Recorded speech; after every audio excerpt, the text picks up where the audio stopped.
Hey, this is Sam Stone with Den of Geek here at San Diego Comic-Con 2025 with Travis Ray, Director of Entertainment Brands with Upper Deck, here to talk about Rush of Ikorr and what Upper Deck's got going on here at the show and just beyond. Travis, thanks for taking the time to sit down with me today. Totally my pleasure. Thanks for having me. So, I mean, Upper Deck has done virtually every kind of card, I think, in this under the sun, sports cards, entertainment branding, all sorts of stuff. At least all the good ones. Yeah, of course. Yeah. How is it going into like the trading card game space with stuff like Rush of Ikorr? You know what's funny is we've been there before. You know, we have a legacy on that side of the business as well. We did Yu-Gi-Oh in the past, World of Warcraft, Call of Duty stuff. We did Versus System, TCG. We've been in that world. It's just we took a break from it for a while and did more of a game in a box experience with our Legendary line. Back to TCGs, it's really in our DNA. Last year we released Neopets TCG. This year's Rush of Ikorr. Rush of Ikorr is really a game changer. It's a homegrown IP for us, and it's got some pretty cool differences to it that you don't see out there in the TCG world. So we're really excited with the performance. Just launched, by the way, last month. So we're really pushing it hard next week at Gen Con. Obviously, it's here at Comic-Con, so we couldn't be more pleased. Well, in terms of it being an original IP, I mean, like any good fantasy story, I'm always surprised and impressed by just the amount of lore and mythology you guys have built up around it. How was it kind of building this entire fantasy world from scratch? Well, you know what was interesting about it is it's not really from scratch. Like what we did was we tapped into historical mythology, right? So the initial game launches with Egyptian mythology, Greek mythology, and Mayan mythology. Like we were pulling in stuff that's already familiar, maybe adjusting it a little bit to be catered towards gameplay a little bit, but we also brought in experts on those cultures to make sure that we were doing it right and all the depictions are correct, because there are common depictions of some of these characters throughout, we'll just say Hollywood. They're not exactly accurate, historically accurate, so we wanted to do it right. So we started with those mythologies, built them out a little bit in a respectful way, and so it wasn't super from scratch. Like we tapped into stuff that people were already excited about and somewhat familiar with. When you're dealing with so many diverse mythologies and folklore and everything, how was it developing the art design and just the look of each of these individual cards? It was amazing, tough, and very specific. The fourth civilization that we launched with is Japanese from the Edo period. So Japanese has a long history with lots of different things happening.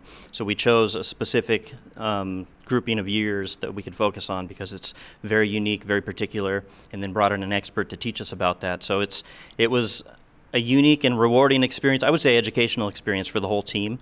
But the best part of it was really when we applied the original artwork to it. We hired very talented artists, and they came up with depictions that are both historically accurate and also very dynamic and amazing.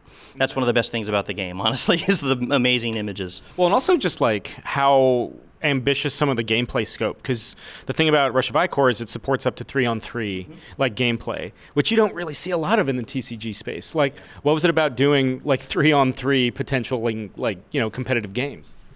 That was highly important to us. So when we started this process, the whole concept was come up with the best TCG on the market. That's what we had to do.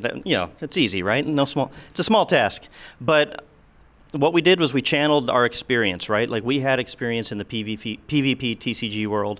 We also just had, over a decade of experience in the co-op world with our game in a box, Legendary stuff. So cooperative games and PvP games don't traditionally mesh very well together. But this is why we wanted to go that direction. We wanted something different. So instead of just me versus you, and all day long that's all it's going to be, now you can bring your friends, right? And you can have roles. And it's a whole different dynamic now when you're sitting at the table, right? Because you're looking over to your right and you're saying, hey, I want to do this thing over here. What do you have next? What do you want to do? Can I support you instead? And same thing on your left if you're doing 3v3. You can also do 2v2, by the way. It's versatile. The game's versatile, and it brings in people that not only want to destroy each other like most PvP, most TCGs, but also people that wanted to play with their friends, alongside their friends, and have different roles, much like esports. The other thing about it is it adds in a completely different strategy to the deck customization, because you're complementing each other. And any good, you just launched, but there is so many options in terms of just building your own deck. How was it because that's its own science too. For some people, that's where all the fun is. Some people just focus on building decks, and that's what they want to do. In fact, at Gen Con, we're going to be hosting a community event where people are just coming to build their decks together and have that experience. We amped that up to 11, basically. So not only can you have different roles, so you're collecting different types of cards in your deck, but also, I don't know if you know the infusion card in Rush of Ikorr, which is another game changer. It's that clear card that you place over top of your card inside your sleeve, and it augments your card, changes your card, so it adds the next level to building your deck. I mean, while I got you, I mean, this is really the summer of Superman. Yes, it is. And of course, Upper Deck's been like a longtime partner with like superhero brands. Yes, we have. Like, what can you kind of tease about, the current Superman offering through Upper Deck? So if you happen to come by our booth at Comic-Con, you will see Superman 2 stories tall. We're leaning into it pretty good. We had a product launch on the 16th of this month called Fleer Brilliance Superman, and it's been doing really well. It's a trading card product it's mainly targeted towards I would say like an approachable price point, because in today's day and age with trading cards, there are premium cards that can be very expensive. Really not. It's a tough barrier of entry if you're just starting to collect cards. And since it's the summer of Superman and there were the movies coming out, like we decided that we needed something that was really accessible, right? So this set is in blaster format, which is a small box that has multiple packs in it. They sold at Walmart and Target, GameStop. We're selling them here, the Mega Box version, which has just more packs in it. And the product itself is not only affordable, but it's also beautiful. It's on rainbow foil board. It's very shiny, and for Superman enthusiasts, it touches a lot of things that really dive deep into the fandom of Superman fans. So we focus on not only Superman and all the iterations of Superman, but also all the characters that may or may not be seen in the film. It's not film-based, it's comic book-based. There's another insert in there about villains, another insert about just superheroes that are powered by the sun. Like there's just all the things you'd want. There's parallels that are like heat ray vision parallels and X-ray vision parallels. Like we really built it out in a thematic way that I think is going to really resonate, and it's an approachable price point, so everybody wins. And somebody that grew up with the Fleer Marvel cards, it's just kind of like it's the natural evolution of that for modern collectors. You know what? I think so too. And this particular brand, Fleer Brilliance, hasn't seen the market since I think 1998, 1999.